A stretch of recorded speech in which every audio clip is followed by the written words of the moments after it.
Chapter 39. Homecoming. The next morning, Phoebe phoned, begging me to come over. "I can't stand it," she said. "I want a witness." "For what?" "I just want a witness." "Did you tell your father about your mother and—" "Are you kidding?" Phoebe said. "You should see him. He and Prudence spent all last night and this morning cleaning the house. They scrubbed the floors and bathrooms. They dusted like fiends. They did laundry and ironing, and they vacuumed. Then they got to look around. My father said, 'Maybe it looks too good. Your mother will think we can function without her.' So they messed things up. He's very put out with me that I wouldn't help." I did not want to be a witness to anything, but I felt guilty for running away the day before, and so I agreed. When I got to her house, Phoebe, Mr. Winterbottom, and Prudence were sitting there staring at each other. "Didn't she say what time she was coming?" Mr. Winterbottom asked. Prudence said, "No, she did not, and I wish you would quit acting as if it is my fault that she did not say more than she did." Mr. Winterbottom was a wreck. He jumped up to straighten a pillow, sat back down, and then he leaped up to mess up the pillow again. He went out in the yard and walked around in circles. He changed his shirt twice. "I hope you don't mind that I'm here," I said. "Why would I mind?" Mr. Winterbottom said. Just as I thought they would all go stark raving mad, a taxi pulled up outside. "I can't look," Mr. Winterbottom said, escaping to the kitchen. "I can't look either," Phoebe said. She followed her father, and I followed Phoebe. "Well, gosh," Prudence said. "I don't know what has gotten into everybody. Aren't you excited to see her?" From the kitchen, we heard Prudence open the front door. We heard Mrs. Winterbottom say, "Oh, sweetie." Mr. Winterbottom wiped the kitchen counter. We heard Prudence gasp and her mother say, "I'd like you to meet Mike." "Mike?" Mr. Winterbottom said. He was quite red in the face. I was glad there was no axe in the house, or I am fairly certain he would have picked it up and headed straight for Mike. Phoebe said, "Now, Dad, don't do anything too rash." "Mike?" he repeated. Mrs. Winterbottom called, "George, Phoebe." We heard her say to Prudence, "Where are they? Didn't you tell them we were coming?" Mr. Winterbottom took a deep breath. "Phoebe, I'm not sure you or Sal should be around for this." "Are you kidding?" Phoebe said. He took another deep breath. "Okay," he said, "okay. Here we go." He stood straight and tall and walked through to the living room. Phoebe and I followed. Honest and truly, I think Phoebe nearly fainted dead away on the carpet. There were two reasons for this. The first one was that Mrs. Winterbottom looked different. Her hair was not only short, but also quite stylish. She was wearing lipstick, mascara, and a little blush on her cheeks, and her clothes were altogether unlike anything I had ever seen her in. A white t-shirt, blue jeans, and flat black shoes.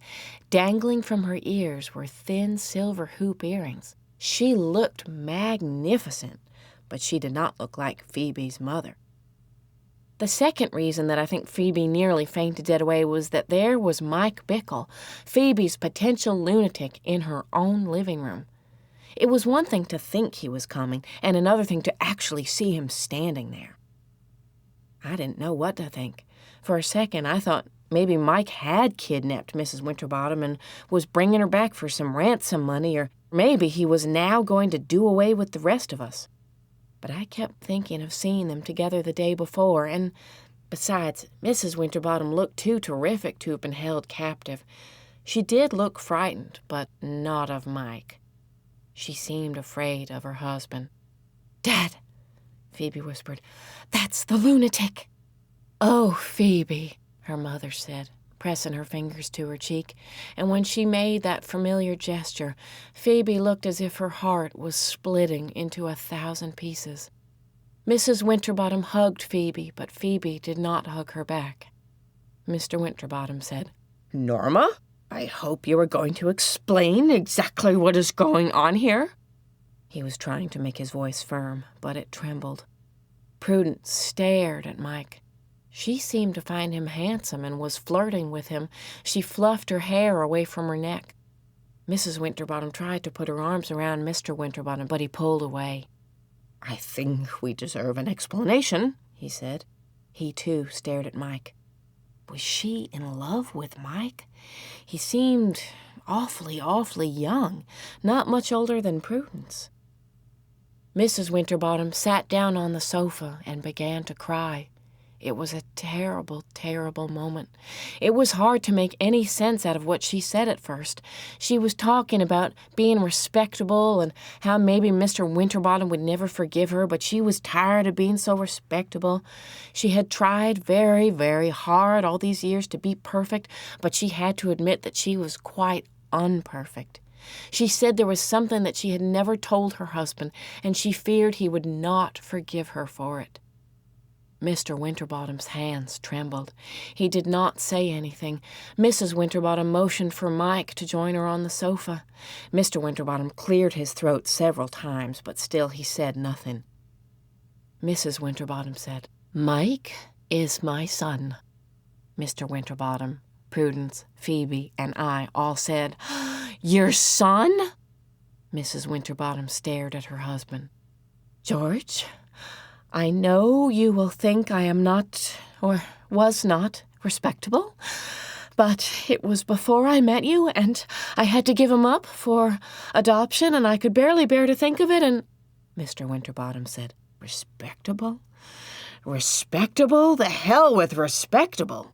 Mr. Winterbottom did not normally swear. Mrs. Winterbottom stood up. "Mike found me. And at first I was frightened of what that would mean. I've lived such a tiny life." Phoebe took her father's hand. "And I had to go away and sort things out. I haven't yet met Mike's adoptive parents, but Mike and I have spent a lot of time talking, and I've been thinking." Mike looked down at his feet. "Are you going to leave?" Mr. Winterbottom asked. Mrs. Winterbottom looked as if he had slapped her. "Leave?" "Again, I mean," Mr. Winterbottom said. "Only if you want me to," she said. "Only if you cannot live with such an unrespectable—" "I said to hell with respectable," Mr. Winterbottom said. "What's all this about respectable? It's not respectable I'm concerned about. I'm more concerned that you couldn't or wouldn't tell me about any of this." Mike stood up. "I knew it wouldn't work," he said. Mr. Winterbottom said, "I have nothing against you, Mike. I just don't know you." He looked at his wife. "I don't think I know you either." I was wishing I was invisible. Outside, the leaves were falling to the ground, and I was infinitely sad down to my bones. I was sad for Phoebe and her parents, and Prudence and Mike, sad for the leaves that were dying, and sad for myself, for something I had lost. I saw Mrs. Partridge through the window, standing on Phoebe's front walk. Mr. Winterbottom said, "I think we all need to sit down and talk. Maybe we can sort something out." Then he did what I think was a noble thing. He went over to Mike and shook his hand and said, "I did always think a son would be a nice addition to this family." Mrs. Winterbottom looked relieved. Prudence smiled at Mike. Phoebe stood motionless off to the side. "I'd better go," I said. Everyone turned to me as if I had just dropped through the roof. Mr. Winterbottom said, "Sal, I'm sorry, I truly am." To Mike, he said, "Sal is like another member of the family." Mrs. Winterbottom said, "You're mad at me, aren't you, Phoebe?" "Yes," Phoebe said. "I most certainly am." Phoebe took my sleeve and pulled me toward the door. "When you all decide exactly how many people are in this family, let me know." We stepped out on the porch just as Mrs. Partridge placed a white envelope on the steps.